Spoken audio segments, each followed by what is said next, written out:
When I'm born as Jeffrey Mishlove, I know what it is to be Jeffrey Mishlove. Yep. So awareness is one transcendent thing, and it wants to experience all of itself. So when I'm born as you, then I know what it's like to be you. Keep watching to learn more. Book 4 in the new Thinking Aloud dialogue series is Charles T. Tart, 70 Years of Exploring Consciousness and Parapsychology, now available on Amazon. New Thinking Aloud is presented by the California Institute for Human Science, a fully accredited university offering distant learning graduate degrees that focus on mind, body, and spirit. The topics that we cover here. We are particularly excited to announce new degrees emphasizing parapsychology and the paranormal. Visit their website at cihs.edu. You can now download all 8 copies of the New Thinking Aloud magazine for free, or order beautiful printed copies. Go to newthinkingaloud.org.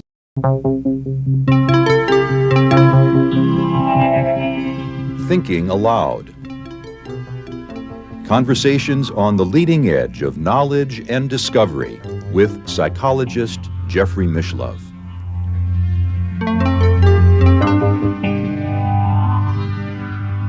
Hello and welcome. I'm Jeffrey Mishlove. Today we'll be exploring the topic of MetaTheurgy.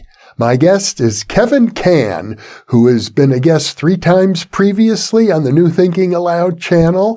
Kevin is the founder of a school of, I'll call it a school of philosophy, perhaps better thought of as a school of metaphysics known as Platonic Surrealism. Kevin was also a major contributor to Jeffrey Kripal's recent book, How to Think Impossibly. In addition, he has been offering workshops on Platonic Surrealism at the Esalen Institute in Big Sur, California. Kevin is based in California, and now I'll switch over to the internet video. Welcome, Kevin. It is a pleasure to be with you once again. Jeff, you're one of my favorite people in the world, and your work is just outstanding. It is such an honor. Thank you, Kevin. Well, in our previous interview, we talked about how to summon a UFO. I suppose it might be fair to say that the idea of summoning a UFO or creating phenomena of any sort at all, or I think you used the phrase wonderworking in one of your messages to me, those would be examples of theurgy, or I like the phrase you have, MetaTheurgy. But actually, theurgy is a much larger topic, wouldn't you say? It is quite a topic. Most people are left in the past with iamblichus and how theurgy is kind of trying to beg God for results, but throwing a lot of philosophy at it to make it acceptable to the time and era that it originated in. And MetaTheurgy is no such thing.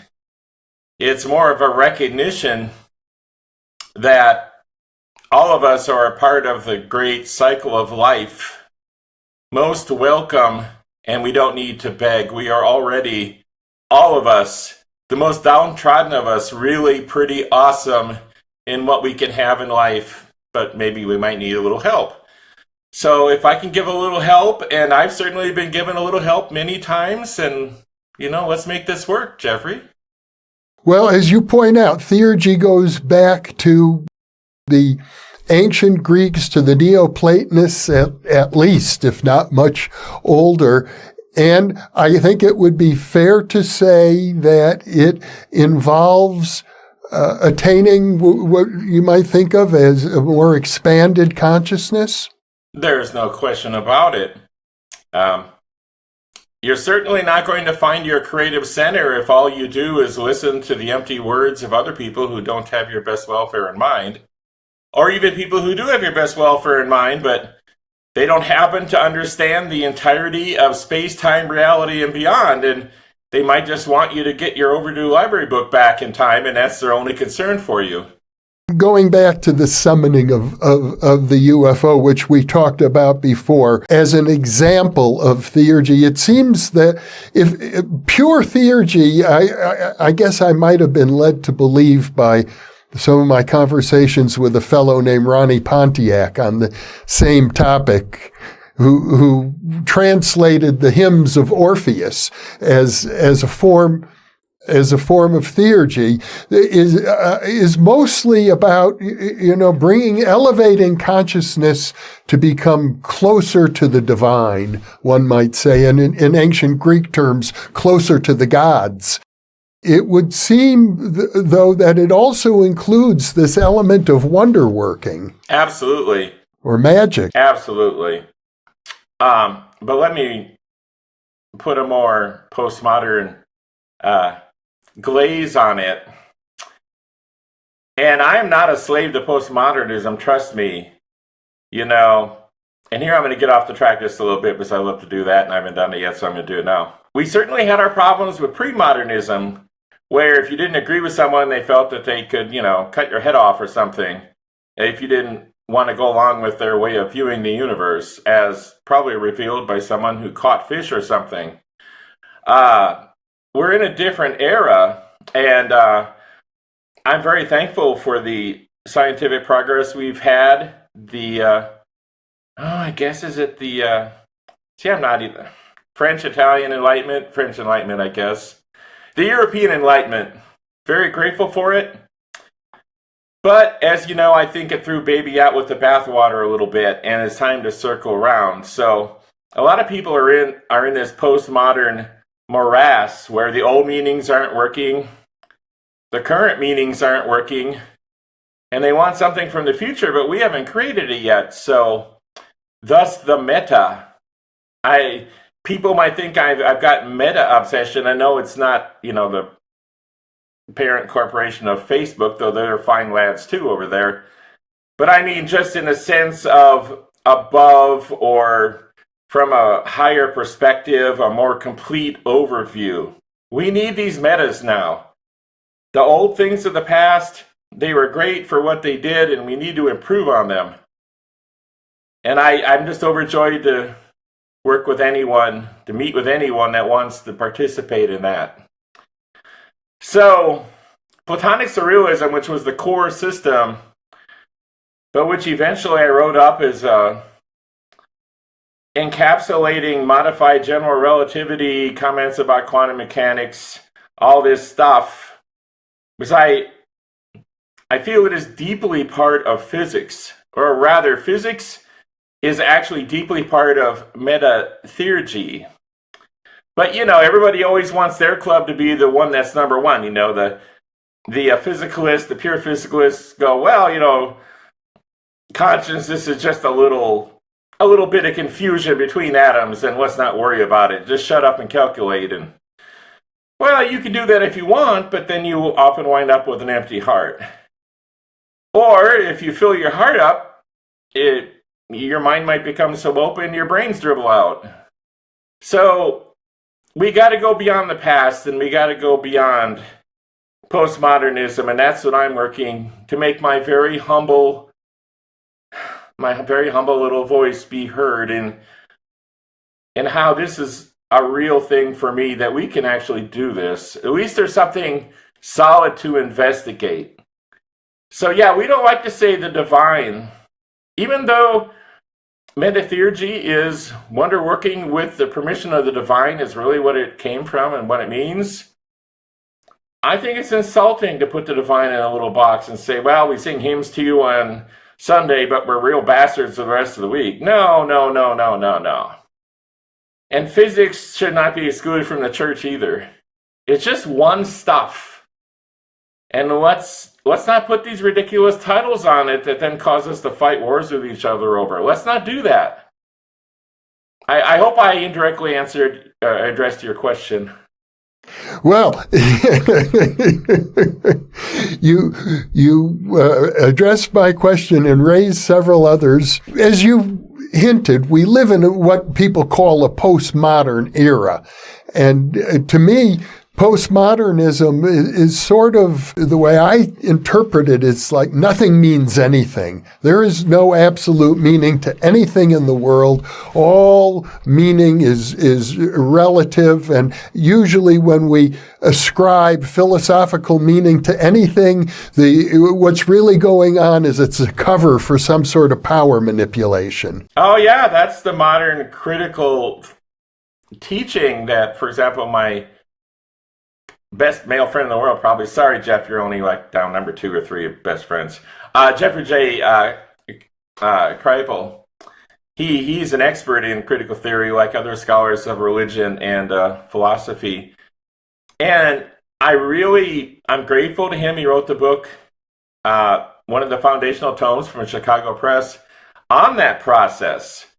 So, critical theory. And we needed to disentangle from the confusions of the past. And I am not seeking a naive mysticism or spirituality or groping after some feeble hope for perennialism. I have no interest in any of that, because I've landed firmly on the very heartbeat of reality in the physical universe itself. I have. And so I don't care for any of that naive bullshit. Not any of it. You've developed a series of rituals or exercises, actually a combination of exercises, I think, to prepare one for rituals. So I think it would be fair to say that theurgy or MetaTheurgy, it does involve ritual. Yes, and I want to address that very basic premise of ritual, because it'll turn some people off. You see, what people may not realize, people who may not be amenable to such talk, because it smacks of the past, right? Candles, and some people say, oh, he's playing with demons, or something like that. But nothing of the sort, my friend, nothing of the sort. The way we carry ourselves during the day is a ritual. I just wanted that to sink in. We're all doing rituals constantly. And the quote, rituals of Platonic Surrealism are nonverbal. So you can do them while taking a shower, while, instructing your kids not to steal a car and bring it back broken. You can do them at any time. They're contemplation and focusing of awareness rituals. Nothing spooky, nothing occult, nothing arcane. Now, MetaTheurgy at the very top end, if you want to do like group rituals or something, it is a little more ritual-like. But, people go to church on Sunday and have their little rituals, or they go to a sports game and they have their rituals. It is a ritual to go to a sports game. You got to have your cheese head or your finger and your air horn, and you got to bad talk the people on the other team. There's rituals, maybe not moment by moment, but so frequently we can't go an hour without a ritual. So ritual is not a dirty word. That's what I'm saying. And I don't want people to get into weirdness or weird spirituality or yoga or the occult. That's not what I'm talking about here. We have been ritualized into a defeated, broken people in many places in the world, crushed by postmodernism, tending towards despair and confusion. And that's what our rituals that we are observing right now have turned us into. And I say that it's not that hard to back out of that defeated framework. Well, that's encouraging news, because I hear from people, as a matter of fact, on a regular basis, who feel trapped in their sense of powerlessness, in their sense that other people, the elites of one type or another, are controlling their lives, that they don't have agency, they don't have sovereignty over themselves. Suicide rates seem very high and possibly increasing. So you're addressing a very real problem, but for many people, including myself, when I hear from these people, I feel kind of helpless, like, what can I do to help this person who is on the edge of suicide? Well, exactly. I assume, Jeff, that it's okay to discuss the place I just was this last weekend. Absolutely. I had one of the most lovely weekends of my life. Honestly, probably, well, my first weekend when I met my wife was right up there. But that should tell you something how highly I rate the weekend. I was invited to go to Esalen. Esalen itself asked me to come and present a class called The Soul is a UFO. And, you know, I know about these things. I've summoned a UFO. I know what the soul is. So it was a fair ask of me, but I was still rather gobsmacked. You know, I really was. Oh, I'm supposed to do this? And I've got less than 4 hours total to do this? It was quite an event.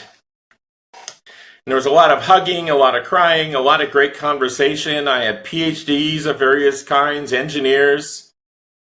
I had people that wanted to show up and just feel good about themselves. I had people that wanted me to help them with serious illness or pervasive life problems, and I helped a lot of people like that.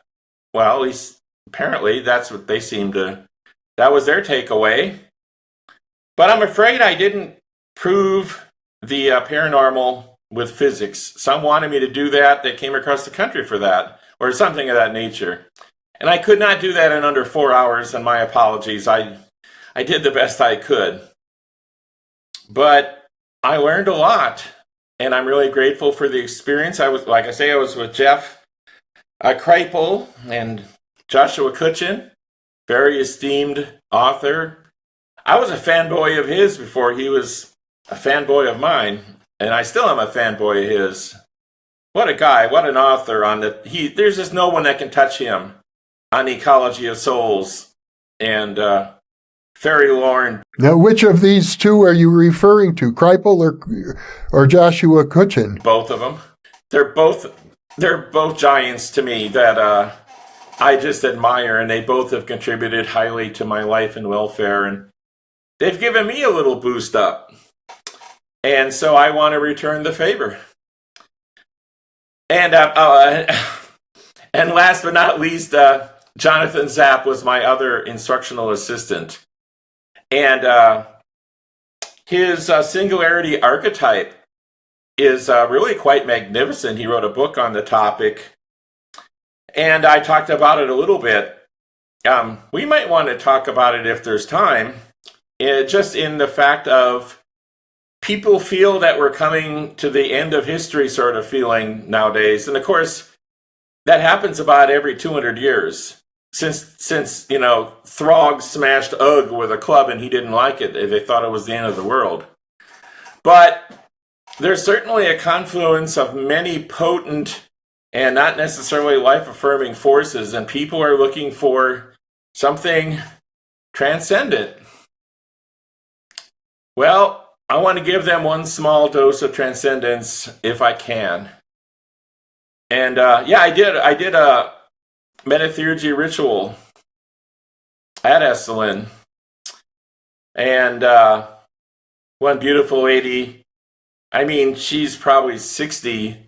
I'm not sure she'd appear on the front of, the swimsuit model list, but she was beautiful throughout her being, and that's all that I care about, She'd had a lifelong affliction, and she said she felt much better. Now, will she go back to her full gravitas of her health condition, tomorrow? Maybe.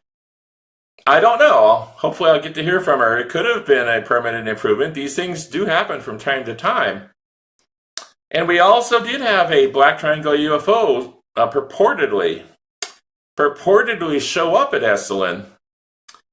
Now, the story behind that is that it appeared over the hot tubs where all such things happened at Esalen going back, since the place was opened up. That's where it appeared.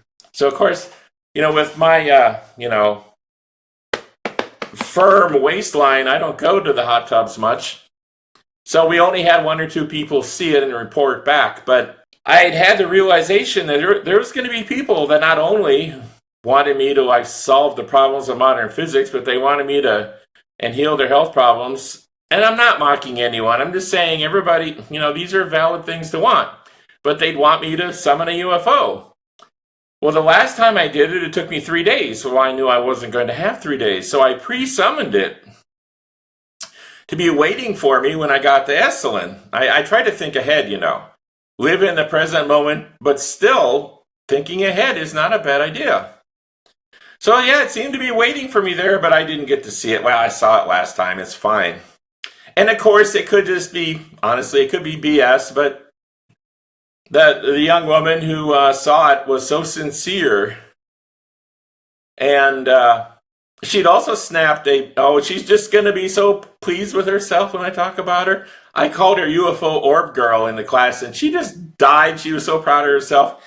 She also claimed to have seen an orb, but what it turned out to be actually was an iPhone digital artifact and not an orb at all. And I wasn't certain if that's what it was or if it was a real orb. It could have gone either way. I've never used an iPhone or Apple product, so I had no expertise in this. But someone who did said, well, sorry to break your bubble. And I said, no, I didn't have a bubble. Everything is subject to investigation and revision. That's what makes science beautiful, and that's what historically made religion ugly, because they wouldn't let themselves be proven wrong, even when they were. So we need that kind of freedom. We need the wonder of religion and metaphysics, and we need the clarity of collaborative cross-checking of each other so that we can make the best possible lives for each other.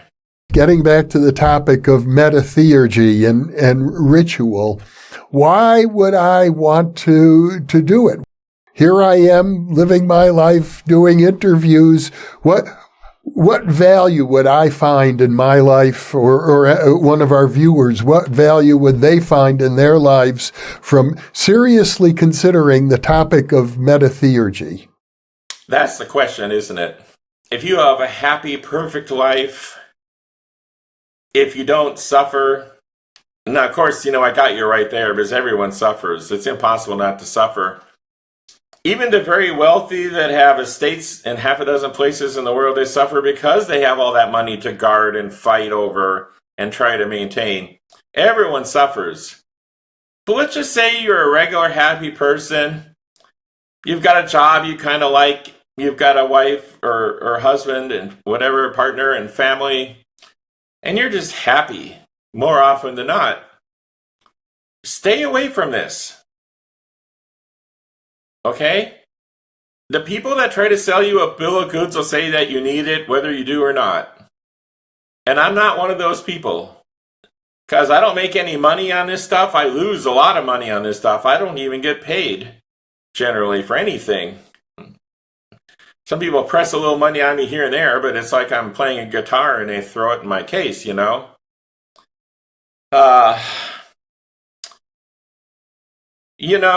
It's kind of like being a writer, Jeff. Sometimes young people, they're like 17 or something, and they're asked what they want to do with their life. And they say they want to be a writer. And then some more seasoned person will kind of laugh and say, well, you can't really do that until you've got some life experience. You've got to hurt first before you can heal and have a story to tell. So people who have been hurt and want to heal and they want a new story, i.e. postmodernism and despair and all this shit, and they want something that squeezes out all the bullshit as best it can, and then just simple things that they can do, simple thoughts they can have in their head, and it might all just get better rapidly. I mean, not necessarily the life circumstances, God no. We're kind of in you see, I say God, I'm not ashamed of saying God. When I say God, I really mean potentiality and awareness, though. That's as high as Platonic Surrealism goes. There are no old white men who want to tell women that they've screwed up since the Garden of Eden, then blame everything on them, and they're not even allowed to have their head uncovered in church or to speak or to have input. That's, no. I have no time for that personally. So, The original concept for Platonic Surrealism was to help people who were mystics, who were having dark nights of the soul. Because there really are very few good instruction manuals for this stuff. And if you're caught in the middle of it, where do you find help? You go find some guru and he's going to want your billfold at least half the time. Or whatever else of you he wants. So, I just want to put information out there. Everything I write is public domain. I want people to steal it. And I want them to argue about it. I want them to tell me I'm wrong. But I'm getting people increasingly starting to steal my material, i.e. use it. And they take concepts from it and they use it in their own walk. See, that's actually why early Christianity worked. Because there were many Christianities in the beginning. And there was a new entry in the marketplace of ideas. The words and example of Jesus, like love your enemy. Nobody had ever said that before. So people wanted to steal it, and you had this kind of Gnosticism, and this kind of Gnosticism, and this kind of not orthodox Christianity. So you see, if you're a selfish bastard, and you want to copyright everything and make money off it, it's going to die on the vine most of the time. But if you put it out there in the marketplace of ideas with an open heart, I'd like to think that some people will find some merit in some of the material. Well, I think that what you're getting at is a way of, minimally speaking, reframing some ancient ideas and putting them into a contemporary metaphor. That's it. But I say minimally because I think you go even a step beyond that, and which is that the contemporary metaphor actually works to a certain degree. It works. And let me put it this way: I think it works better than some of the very revered ancient ideas. Like, let's take Vedanta as an example. Vedanta philosophy or Buddhism. They are wonderful. They are comprehensive. They have lasted thousands of years. But there are many aspects of the modern world that they simply don't address. Now, you can talk about chakras. You can talk about nadis. You can talk about this and that. But for the modern sensibility, and I'm not saying those things aren't there, because I studied yoga for about 25 years. Not hatha postures, but the metaphysical type of yogas. And, if you say left brain hemisphere, right brain hemisphere, if you opine about the possibility of sentient plasma and maybe we're in a symbiosis with it, if you say, well, the universe is filled with plasma 99.99%, could that be the demiurge of Gnosticism? Well, now we're stepping it up a level, like that TV chef says. We're stepping it up a level. And I believe, in my humble estimation, that Platonic Surrealism has stepped it up a level. Let's talk about Wonderworking again. What value is there in Wonderworking? Tremendous value. What else would I say? If I couldn't say that, I wouldn't come on the show. Because if I don't have something to give, then I'm not going to be some liar, You see, Wonderworking, historically, people wanted what we would call nowadays video game cheat codes. That's what they were looking for. They wanted to do magic with personal benefit without running afoul of the church, that sort of thing. That's really how I think it developed. There were earlier concepts even before Christianity, but then they had their own, let's call them pagan sensibilities that theurgists might run afoul. But it's not about, can you summon a UFO with it, though you can, and I did. In fact, I did twice, apparently. Though, of course, I don't have photos, and we can talk about that, too, later if you want to. This whole photo, no photo thing with UFOs drives me nuts. Well, it doesn't, but it should. Or shouldn't. But anyway, here's the thing. Wonderworking should start at home. It should start in your heart, in your mind, in your body, and in your family. in your sphere of influence. That's where the wonders should really be.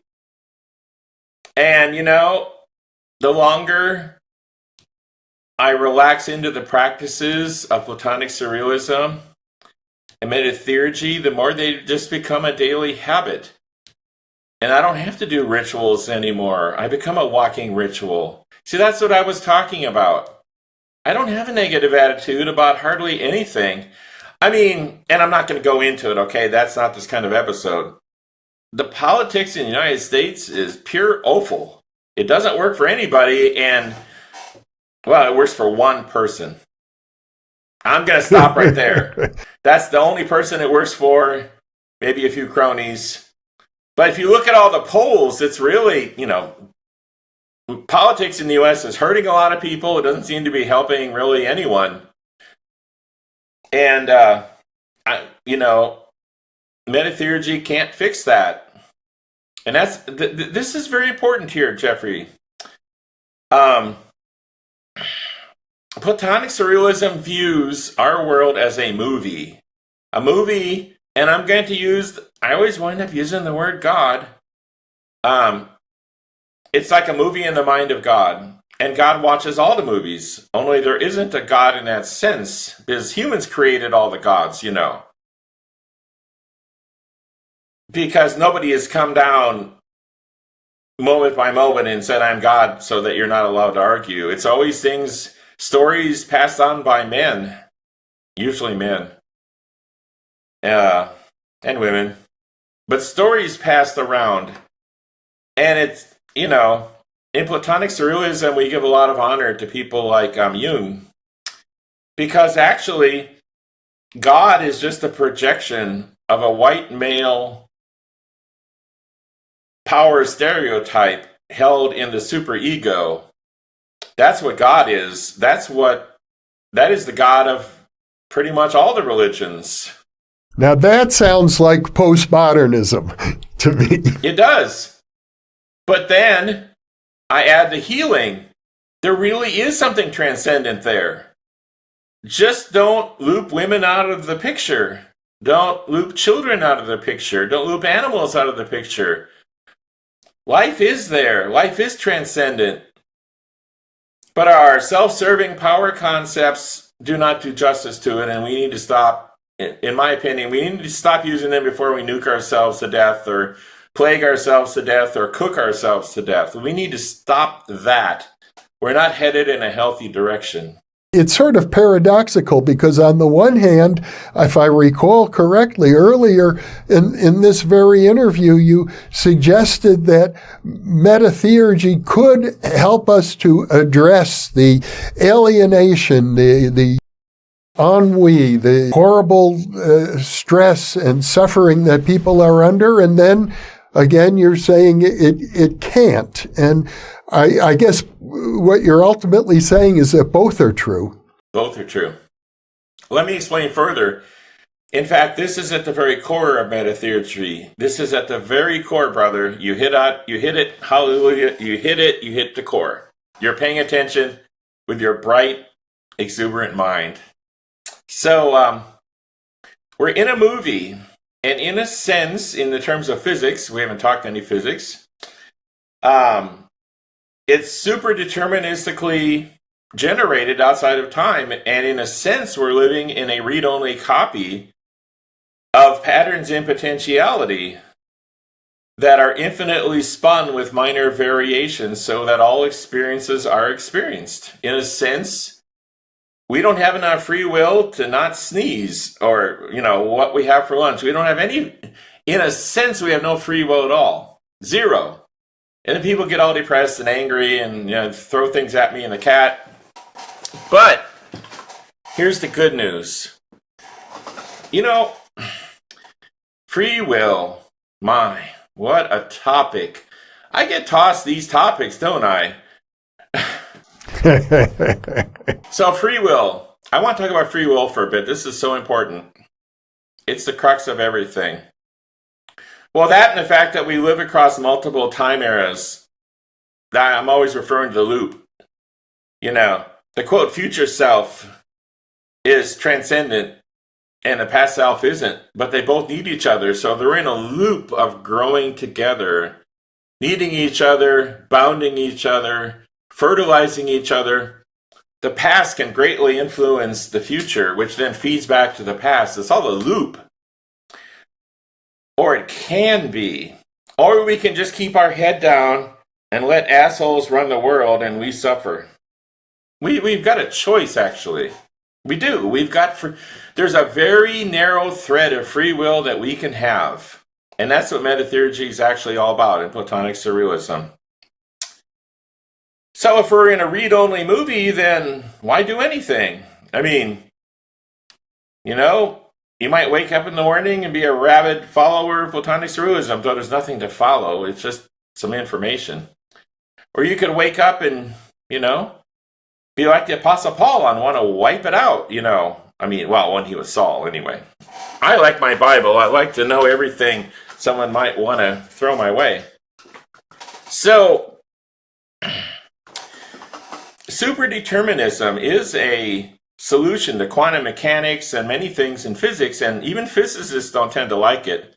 Most of them want quantum mechanics because they think that in what they view as random acts, there's some sort of free will, and then if you throw in Roger Penrose and his quantum stuff in the brain, then people can use quantum mechanics kind of mystically, whether they admit to it or not, and look for free will.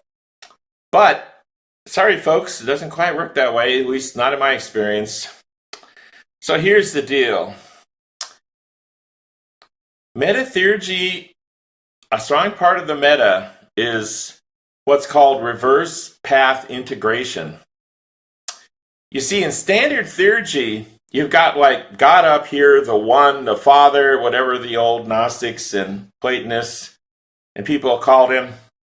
And then you've got this like emanation wave. God's perfect, and then the wave spreads out and it's less perfect and less perfect. And then you wind up here where I live, which has really bad air, and it's So, you have this progression of perfection to brokenness in those standard old systems. Well, they really didn't do us any favors with that. Because when you see the world that way, then either nothing matters because you're in the shittiest place in reality, and so you might as well be an asshole and get what comfort you can by oppressing others, or you just give up, you let it break you, and you turn to Merkaba or whatever to try to ascend your way out of the mess. Merkaba. I don't pronounce anything right. You know that, Jeffrey. I've been a hermit my whole life. I'm just coming out, talking to people, sharing my data. So, that emanationist model doesn't do us any good. It's really shitty. Because there's... Emanationist model, can you amplify? What is that? Yeah, that's where the good, the perfect, God is in the center, and then life's like a degrading radio signal where the farther out it gets from God, the crappier reality gets. That's the emanationist model. But that emanationist model isn't true. Isn't remotely true. One of the first catchphrases of Platonic Surrealism was and is, reality's broken by design. But broken doesn't necessarily mean a negative thing.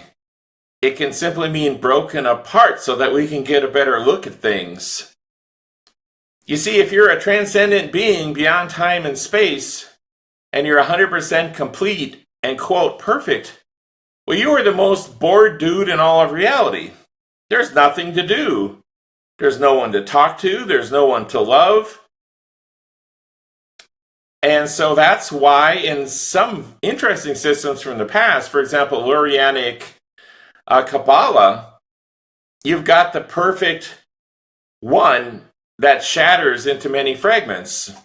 And Platonic Surrealism is similar to that, but it doesn't proclaim it was a one-time event. It says that it happens constantly, like in the great cycles they talk about in Hinduism and Buddhism sometimes, that as soon as that yes, in Platonic Surrealism, it's called primordial consciousness. It's first you've got potentiality, which is the potential for any attribute, any way. It's raw potential that doesn't do anything. You've got awareness, which is the ability to perceive. And there's only one awareness. The same awareness that, quote, God has, we have. There's just one awareness. And it watches little slices of potentiality. And in those watchings, it takes notes in the form of monads that record experience, gain a sense of self, and then each monad, which I know means the one, and, according to Leibniz or Plato, it meant the one, and it's like the Father, but no. The reason I call them monads is that when you are a monad, let's say you're a new baby monad, you think you're Jehovah, that you've created everything, that there are no other gods, for example. But as we know, Jehovah was actually brothers with Baal, they were sons of the Canaanite god El. So even the Christian God thought he was a monad, actually. You could see his behavior. You could see his behavior evolving from how monads are. They want to think that they're everybody's boss, but they're just one squeaky voice, and you can ignore them in that burning bush. You see, you can ignore them. Because they got to grow up. All this rampaging around and destroying countries and taking their stuff and doing it in the name of your God, that kind of stuff needs to stop. So the world's getting smaller every day, and we need to get along with each other. We're all part and parcel of the same thing. So where I'm going with this, and I know I wasn't entirely off track, is that the perfect kind of materialized basis of awareness grasping as much of potentiality as it can is called primordial consciousness. And I think in Kabbalism, they've got a term for it. In other systems, they have a term for it. I don't know what their terms are necessarily. But it doesn't stay that way. There's always this, regardless of tradition, there's always this, Garden of Eden sort of thing, where everything was perfect and beautiful, and then it all goes to shit. Every tradition seems to have that. Well, thank goodness Platonic Surrealism is not a tradition, it's a framework. See, Platonic Surrealism doesn't say there was some catastrophic event and that we were in the garden and then everything got all screwed up. It doesn't say that at all.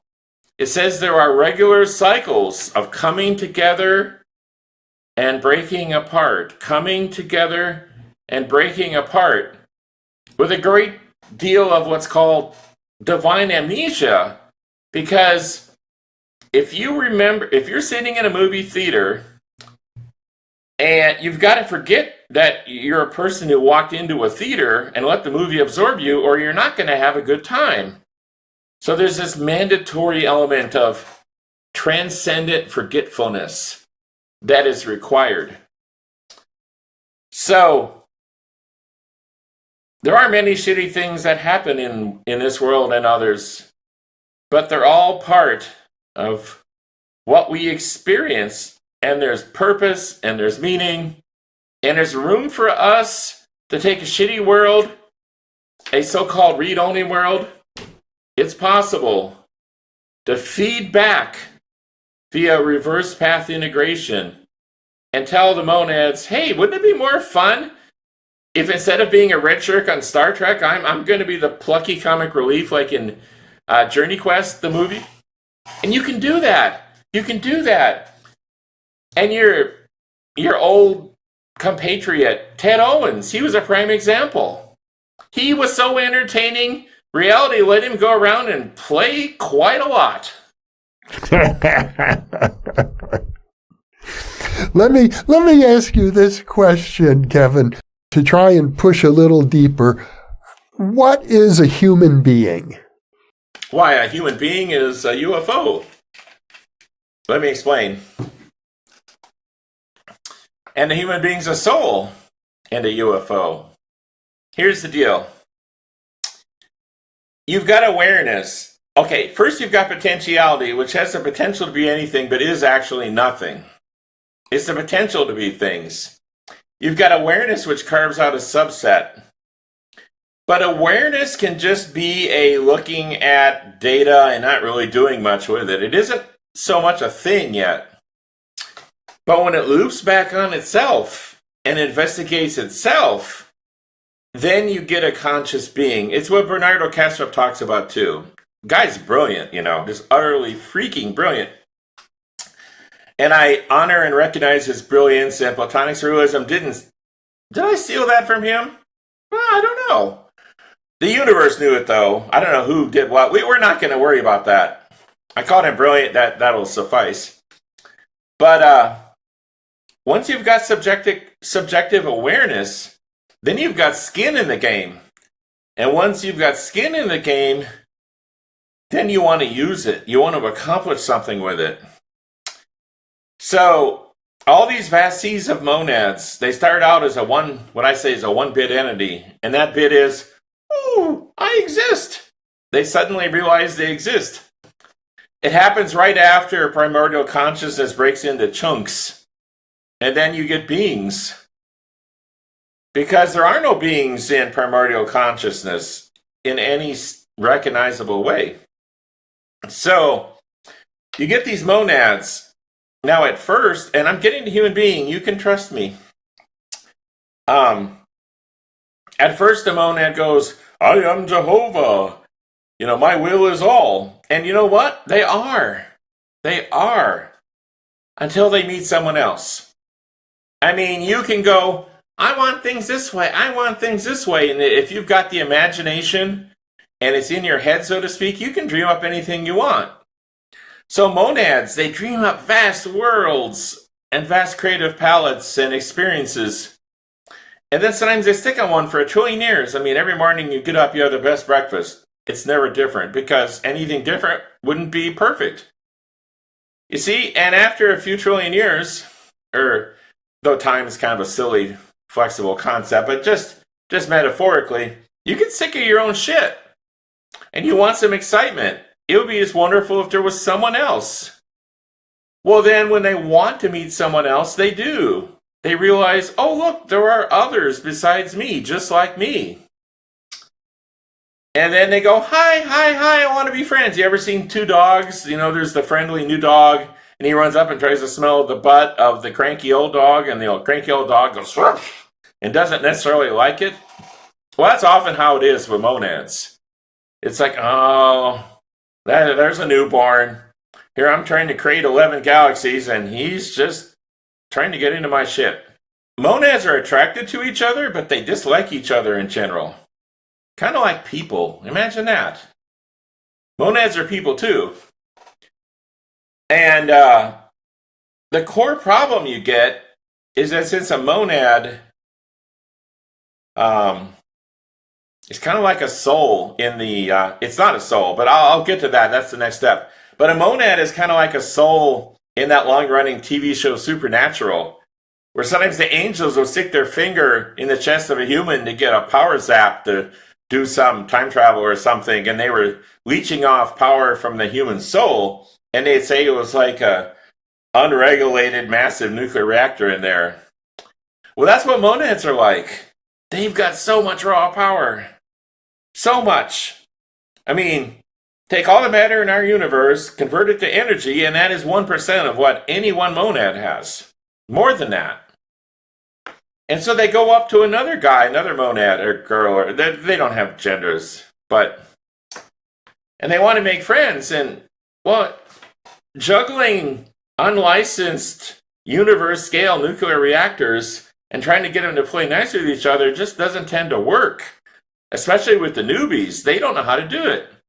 So you know what they need? They need an interface. Like a nice, safe, much slower in time and space physical world to meet other monads through the context of living beings like people.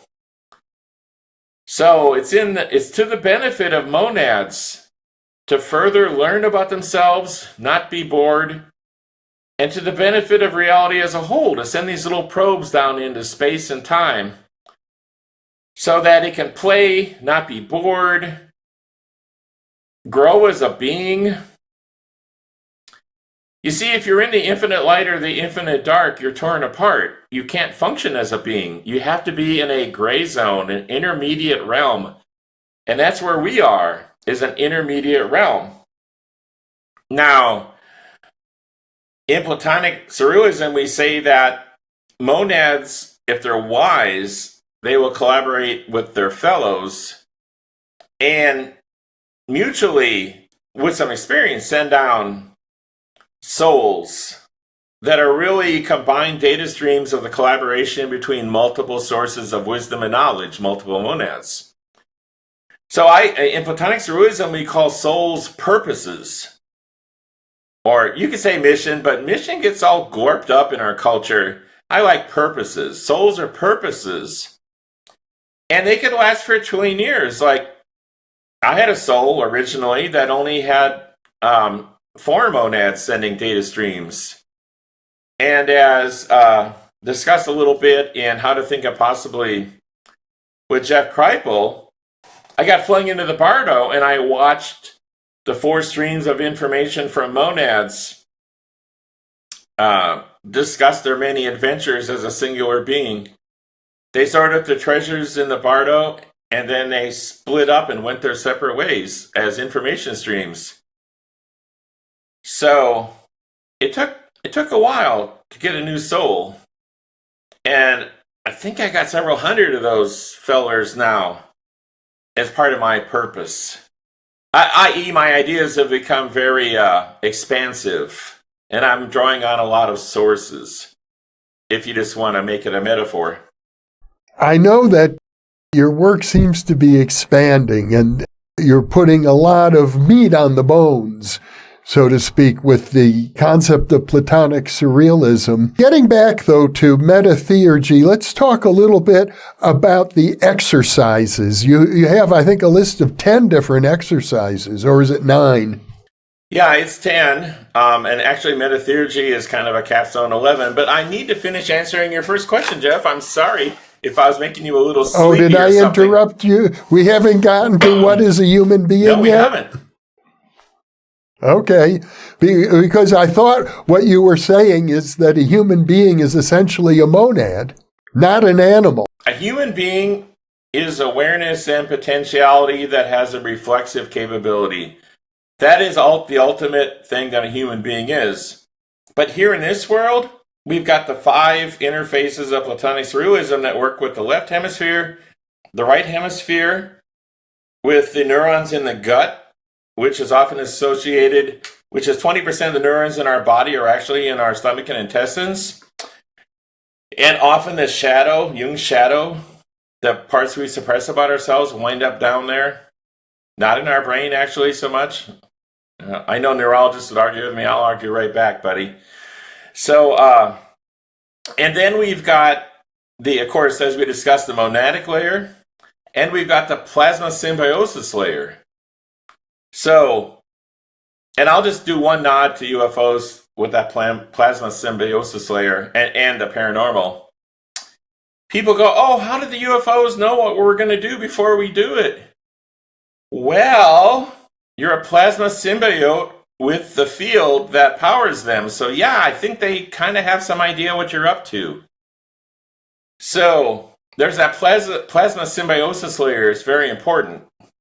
So those are the 5 interfaces that we work with in Platonic Surrealism. And you know what? It's not just bullshit, because like in class, if you go like this, if your plasma sheath is self-reflexive and not just purely asleep, hell, you can touch people from across the room if you're young and strong. I can't do that anymore. I could when I was young. But now you're doing something with your hands, and I'm not sure it's showing up on the camera. Yeah. You can see a field around yourself if you look. And you can feel one part of yourself slice through another part of yourself. When I was a kid, I played with it and I found out that I could shoot it through walls, I could shoot it through anything, but the more dense the material, it started to fight back. So it seems more of a physical-ish thing. Now I'm saying, in the ancients would say that was prana, that was chi, and who cares what you call it if it isn't late for dinner? But call it what you want. And some people might say, well, it's biophotons, but they're so feeble that you probably really aren't feeling anything. Or you just go for it and you say, well, the lowest layer is something like sentient plasma. Maybe it's not actual sentient plasma. People go, oh, plasma has to be high temperature. Well, wrong. It doesn't have to be. Plasma is just ions in a medium. That's it. And it doesn't have to be gaseous. It can be liquid. It can even be solid. Okay? So, just to say, Platonic Surrealism isn't all just poofy in the upper atmosphere playing with monads. It acknowledges down in the dirt physics, cosmology, matter, energy, time. Of course, all those fall out of Platonic Surrealism. So a human being is a rare and precious opportunity not to be squandered. They are both a vessel and they are a confluence of many kinds of mind, which sometimes is perceived as matter or energy or mind of one kind or another. But the whole spectrum of existence, from awareness all the way down to the most gloopy stuff, is accessible when you're a human being. The great tragedy of humans in this era, in my view, is they focus on at most 1/5 of who they are. Their conscious, rational mind. And a lot of people never even tap their artistic creativity, the joy and wonder and transcendence. Oh, just their artistic capability. Enjoying transcendence is like even kicking it up a level beyond that. The pure, unlimited, unbound, transcendent spiritual experience that humans from time to time experience. Platonic Surrealism teaches you methods to make those states more likely and more enduring without chasing after miracles. So that is what a human being is. Thank you, Kevin. And now can we go into some of the exercises, some of the methods? Absolutely. Let's start with 10,000-foot tall ego practice in Platonic Surrealism. It's one of my favorites. You start out simply saying, I am unbound awareness. I create the movies and I watch them all. I am not the movie except when I forget and make myself believe I am the movie or in the movie or trapped in a movie. But my truest nature is that I am potentiality and unbound awareness. And that's it. That's the very beginning of the practice.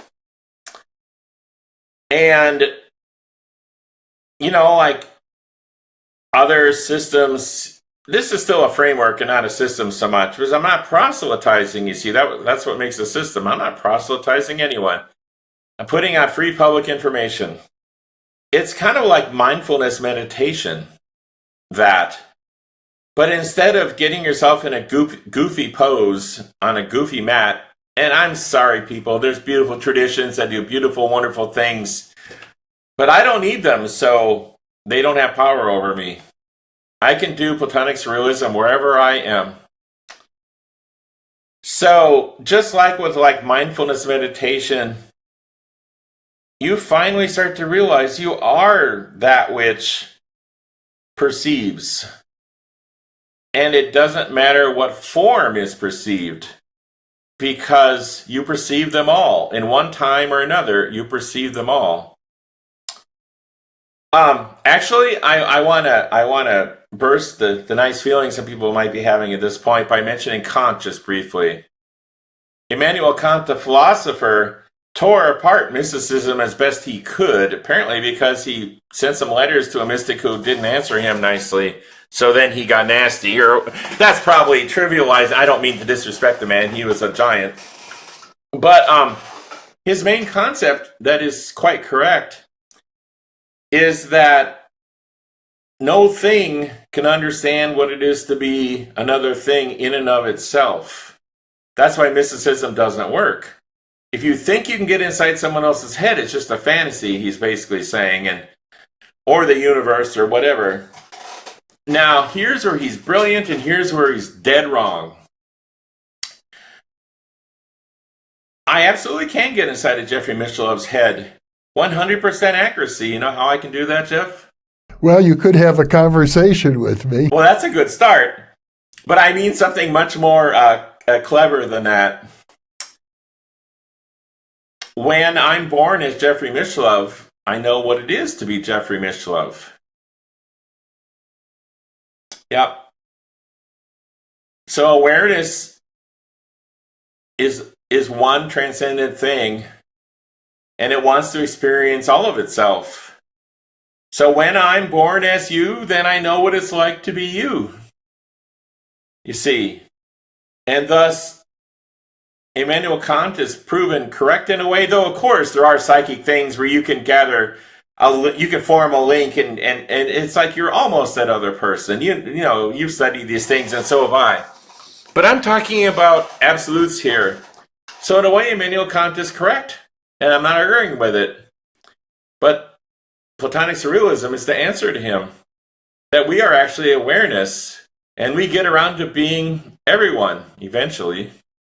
Kevin, when we talk about MetaTheurgy, and as I reviewed the materials that you've sent to me about it, one thing really stood out for me, and I've sort of been saving it for the end of the interview because it seems to get right to the heart. It's very personal concerning your beloved wife and her heart condition, and your statement that you would not use MetaTheurgy as a form of healing.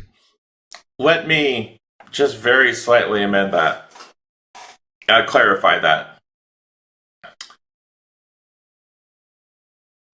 I'm going to be extraordinarily vulnerable here so people understand the depths of what I'm saying, and it's going to make me cry. You know, yeah, I'm immensely strong now. I'm off the charts strong now, but I've suffered so much in my life. And as a regular human being, I was kind of a sad sack loser for a long time, in that, in the human realm, that everyone who ever approached me saw me as a sucker and took my money sort of thing. And my wife is the only person who ever truly gave to me and loved me. And I've had her for 11 years, and she's had me. So to say that she means the universe to me is an understatement. And so some might think that I might try to twist theurgy or MetaTheurgy or whatever into a form where I could heal her stage 4 heart failure. I will not do that. Do I think I have the ability? It doesn't seem likely, does it? I mean, let's be honest, Jeff. Come on now. Let's not. I know this is new thinking a lot, but it doesn't, on the surface, it doesn't seem likely, right? I'm not a bullshitter. It doesn't seem likely. Now, are there miraculous healings? I think there really are. But here's the thing with MetaTheurgy. The way it works is you do the 10 practices of Platonic Surrealism. We really should cover at least a couple more. But you do them, and you develop what's called the wholeness interface. That's where all the different autonomous collectives of feeling and thought in you, from the monads to the sentient plasma, they all line up on your side, and you become fully individuated, a full individual.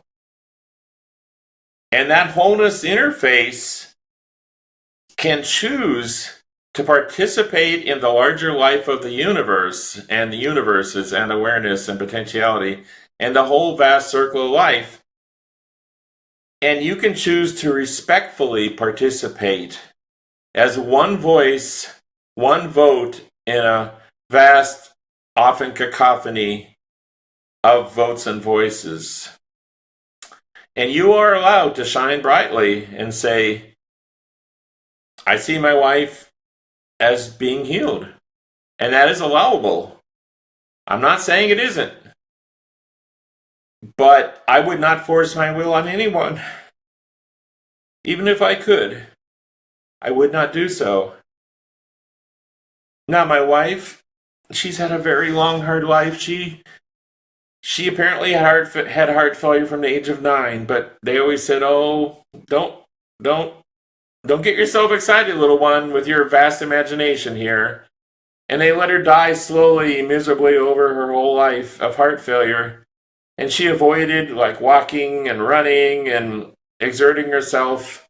Her body knew she wasn't well, but she'd been to the doctor many times, and no one gave her an EKG or whatever. Just even though when she collapsed and had chest pains, they just take some aspirin, call me in the morning, you know? And so she suffered long, and she was a very abusive child like I was. She had a lot of suffering in her life, and she just wants to go home. For her, she wants to go to the fairy realm. She feels that's her home. And, we were visited by gnomes. They woke us up from a sound sleep. We both saw them. I talked to 2 of them. They were there. And they came and they said, it's your time to go home, to her. And at that point, before she was just diagnosed, she might have died within a month or 2. And she could have just gone with them probably even almost right then and there. But she wanted to fight a little bit more. So she got on the modern heart medicines, and now she might be with me 5 years. But in her heart of hearts, she's just worn out, my poor love. She's worn out. She just wants to go home. I won't take that from her. I'm sorry. It's just too much. It's not too much. I'm just trying. Okay. There we go. See, you can have all the feelings you want. And they're valid.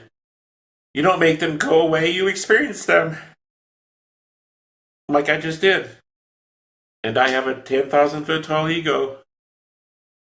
And I feel happy and love and oneness. And I felt that.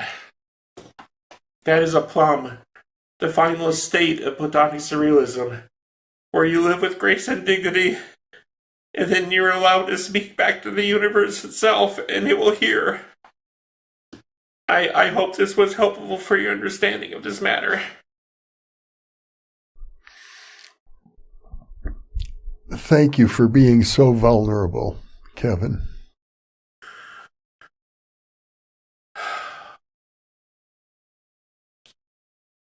Or you can summon UFOs with this shit.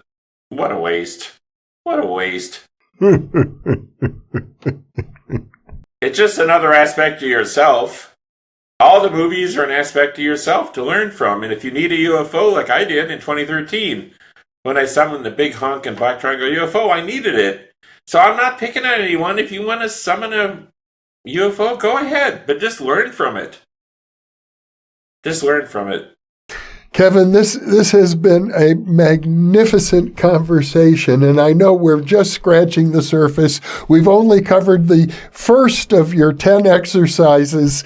What I'd like to do, if it's okay with you, we'll do a separate program where we'll go through all. I'd be delighted. Or maybe I'd be delighted. Let's do it that way. I think for today we have given our viewers a lot to digest. That's the goal. So I love you, man. You are a shining star in the firmament in my mind. Well, standing right next to you, I'm in the sky with you too, brother. Thank you so much for being here, Kevin, for being with me today. It's been a blessing. It has been a blessing for me too. Thank you.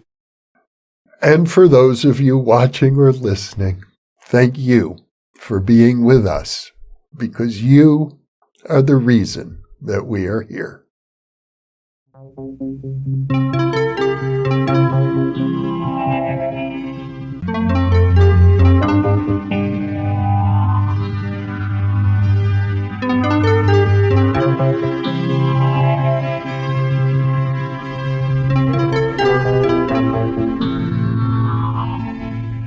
Book 4 in the new Thinking Aloud dialogue series is Charles T. Tart, 70 Years of Exploring Consciousness and Parapsychology, now available on Amazon.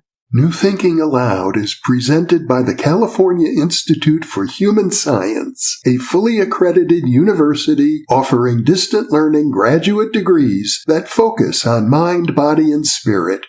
The topics that we cover here. We are particularly excited to announce new degrees emphasizing parapsychology and the paranormal. Visit their website at cihs.edu. You can now download all 8 copies of the New Thinking Aloud magazine for free, or order beautiful printed copies. Go to newthinkingaloud.org. For early access to our videos and live stream events, sign up for our free weekly newsletter at newthinkingaloud.org.